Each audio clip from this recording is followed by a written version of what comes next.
The Americans say that we as Canadians have lost faith in our Prime Minister. Now, I ask you, have you lost faith in your Prime Minister? Now, I plan on bringing back the trust and faith we should all have in our political system, much like in 1867. I will not bother you with noise. Bzz, bzz, bzz. Noise is for the birds and the bees. Blah, blah, blah. Global warming, blah, blah, blah, blah, blah. I'm gonna blah, blah, blah, blah.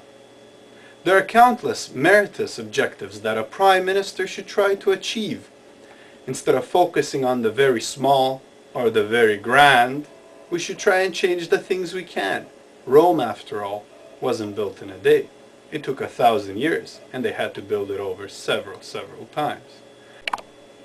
As for education, we need to increase the amount of funding going to universities. But to imagine a free university education in our capitalist society is still very far-reaching at the moment. Yet we do have to ensure our best that the bright and willing, the open-minded, have the opportunity to receive the education they deserve, and I'm sure there are many amongst you who are in that position. The root of our educational problem lies in our non-standardized high schools. There is no reason why we should have extremely poorly ranking high schools worldwide, but have some of the best universities in the world. We should increase disciplines in biology, chemistry, maths, and physics, so we don't find ourselves shipping our jobs overseas because of a lack of technological know-how. Healthcare. This is a topic we're not interested in generally, misinformed and think it's excellent because until we reach that point where we need these services, we don't really have an understanding of what state they're in. Americans think we have a socialized medical system, implying something bad. We think that they have no healthcare system. The reality is that in the United States, a well-insured individual can be treated just as well as the President of the nation.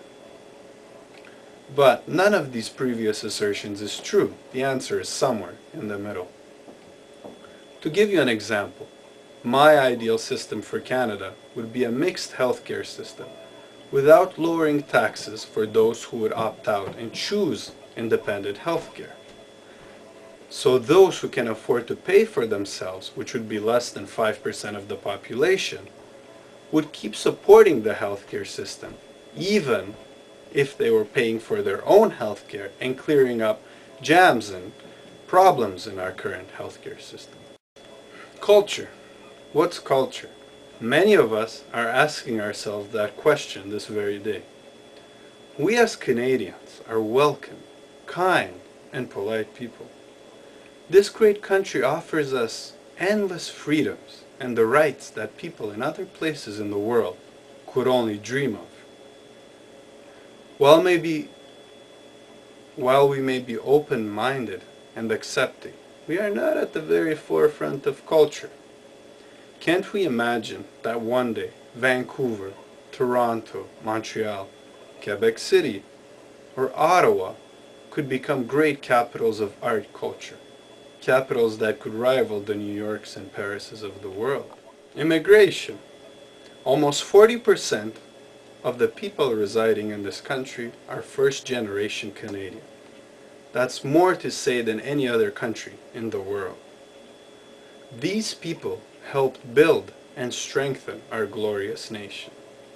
We must ensure that this will always be the case, and ethnic groups and portions of society will not be driven and isolated like we have seen happen in England and France. A marginalized society could mean the end of a nation. As for myself, my name is Octavian. Octavian was the emperor of the Roman Empire, the first emperor in the first millennia of our era. How fitting would it be to have a prime minister at the start of our third millennia of our era to bear his name? who would not repeat, of course, the mistakes of his predecessor. I am a fourth-year engineering student in the greatest university in Canada, Carleton University, one of the only 3 universities across this nation to offer the engineering physics program, which I am in my 3rd year of studies currently. I have worked in our most prestigious government-funded research institution and have seen firsthand the power, the inspiration, and the creativity of our brightest minds. Next time you see Made in China, think engineered and thought in Canada. But don't think that I am an engineer who is blind to the world around him. I enjoy making music, painting. So I ask you, Canada, who would be better to lead your country into the 3rd millennia of our age with spirit, will, and determination? Canada can become a global powerhouse. Thank you for listening to me, and I hope you will make a wise decision. And remember, if you want to play blind man, go and walk with a shepherd. But me, my eyes are wide open.